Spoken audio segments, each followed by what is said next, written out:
Ratusan warga binaan menjalani perekaman KTP elektronik di rumah tahanan kelas 1 Makassar.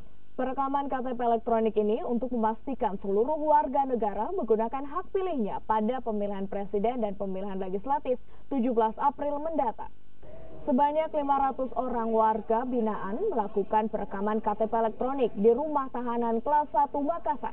Sebanyak 2 alat perekaman digunakan untuk mempercepat proses perekaman KTP elektronik.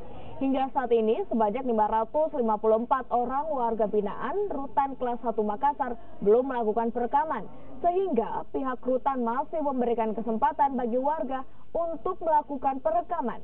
Sementara itu, bagi warga binaan di luar Makassar masih akan menunggu koordinasi dengan Dinas Kependudukan dan Catatan Sipil Provinsi. Bahkan seperti biasanya kita tambah 1 alat printer, jadi kita selesaikan perekaman, dan kalau statusnya perekaman meningkat jadi pencetakan, kita akan cetakan.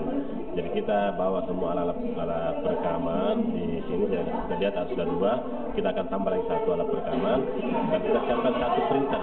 Printer ini kita khususkan untuk di Rutan, bagi yang sudah merekam dan statusnya siap cetak, kita akan mencetak langsung KTP yang bersangkutan.